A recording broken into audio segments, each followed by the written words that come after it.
সম্মানিত খামারি, গরুকে বারবার প্রজনন দেওয়া লাগে কিন্তু গর্ভধারণ করে না। এটা অনেকেরই অভিযোগ যে বারবার প্রজনন দিচ্ছি কেন গর্ভধারণ করতেছে না। এটা আসলে মূলত আমরা নিজেরাই জানি না কারণটা কোথায়, অনেক খামারি জানি না, তো এটা অবশ্যই জানা দরকার। তো যে ভাইয়ের গরু হিটে আসছে সকাল থেকে গরম হয়েছে না, কালকে রাত সন্ধ্যা থেকে সকাল থেকে সূচনা শুরু হয়েছে। রাত থেকে কথাগুলো মনোযোগ সহকারে শুনবেন, গুরুত্বপূর্ণ তথ্য এখানে। রাত্রে থেকে দেখছেন জাস্ট ময়লা আসছে, মিকস আসছে, কিন্তু ওই সময় ডাকাডি করে নাই। না, ডাকাডি করছে কোন সময় থেকে? সকাল থেকে। সকাল থেকে, অর্থাৎ গরুগুল গরম হয়েছে সকাল থেকে, কিন্তু বাট আগের দিন থেকে কল মিকস আসছে, উনি যেটা বললো। তো বাট উনি কল ফোন দিছে যে আমাকে সকালে ফোন দিলো যে আসেন তাড়াতাড়ি গরুটাকে প্রজনন দিতে হবে, কথাটা মাথায় নেবেন। তো উনি কল অলরেডি 2 থেকে 3 বার ফোন দিছে আমাকে দুপুরে আগে, তাড়াতাড়ি আসেন। কিন্তু উনি কল জানে না যে আসলে একটা গরুকে প্রজনন দেওয়ার নির্দিষ্ট সময় উনি জানে না। এই ভিডিওর মধ্যে আপনারাও জানতে পারবেন যে একটা গরুকে প্রজনন দেওয়ার নির্দিষ্ট সময়। আপনি কি জানেন গরুটা কোন সময় বীজ দেওয়া লাগে? মানে সকালে গরম হলে কোন সময় দিবেন?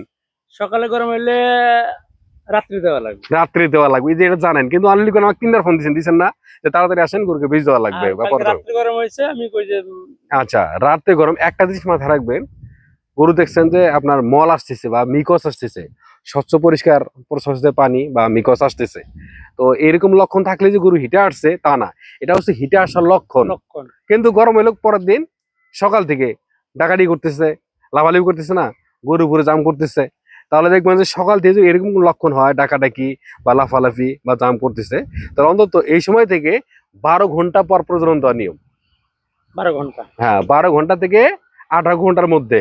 তাহলে এই গরুটাকে তাহলে সন্ধ্যার পর প্রজনন দেওয়া লাগে, বীজ দেওয়া লাগে, যেটাকে বলা হয় বাংলা ভাষাটা। প্রজনন দেওয়া লাগে সন্ধ্যার পরে। কিন্তু আমরা কি করতেছি, সকালেই গরম হয়েছে, কিন্তু অনেক মালিক আছে বা অনেক খামারি আছে, ভাই তাড়াতাড়ি আসেন গরুকে প্রজনন দেওয়া লাগবে, উনি তো দুপুরে এসে প্রজনন দেয়, যে চলে যায়। এই গরুটা হিট থাকেই। দেখা যাচ্ছে যে আপনি এই দুপুরে আগে প্রজনন দিলে কি হবে, দেখা যাচ্ছে গরুটার অবলিউশন, অবলিউশন তো বুঝবেন না, মানে ডিম্বকরণ হয় নাই।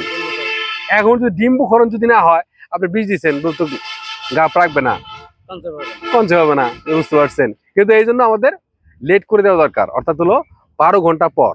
অর্থাৎ সকালে দেখছেন আপনি মাগরিবের আগে বা মাগরিবের পরে দেন, দেখবেন যে এই সময় গরুটা যখন শান্ত হবে, ডাকাটাই কমে যাবে, ঠিক আছে, লাফালাই কমে গেছে, হালকা হিট আছে, তখন ওই সময় বীজ দিলে কি হবে, দেখা যাচ্ছে যখন হিট কমে যায় তখন দেখা যাচ্ছে অটোমেটিকলি একটা ডিম্বকরণ হয়, মানে ডিম্বকরণ অবলিউশন হয়। আর অবলিউশন বা ডিম্বকরণ যখন হয় তখন গরু ধীরে ধীরে শান্ত হয়ে যায়। তো ওই সময় যখন প্রজনন দিবেন, দেখবেন যে গরু বীজ দিলেই আটকিবে বা প্রজনন দিলেই আটকিবে। এর আগে কয়বার দিচ্ছিলেন এটা প্রজনন? 3বার। 3বার দিচ্ছিলেন। ওই সকালে গরম হয়েছে, দুপুরে দিচ্ছেন মনে হয়, ট্রাই করছেন না? আচ্ছা, এটা করা যাবে না, এটা বুঝতে হবে। তো সম্মানিত খামারি, তো বিস্তারিত শুনলেন যে আসলে কোন সময় প্রজনন দেওয়া লাগে। যদি এই সময়গুলা মেনটেনেন্স করতে পারেন, ইনশাল্লাহ আপনার গরু একবার বা প্রথম প্রজনেই গর্ভধারণ করবে, ইনশাল্লাহ, এটা নিশ্চিত। আর একটা বিষয় মাথায় রাখবেন, আপনারা নিয়মিত কীট ওষুধ খাওয়াবেন 3 মাস পর পর, এবং কাঁচা ঘাসের বিকল্প কিছু নাই, পর্যাপ্ত পরিমাণে কাঁচা ঘাস খাওয়াবেন। অনেক সময় অনেক কারণ থাকে গরু গর্ভধারণ না করার, স্বাস্থ্য হয়নি, স্বাস্থ্য খারাপ, ঠিক আছে, পূর্ণাঙ্গ হিটে আসে না, গর্ভধারণ করে না। এই জন্য একজন পূর্ণাঙ্গ যখন হিটে আসে, যখন আপনি প্রজনন দিবেন, ইনশাল্লাহ ওই গরুটি গর্ভধারণ করবে, শতভাগ নিশ্চিত। ভালো থাকবেন, আসসালামু আলাইকুম।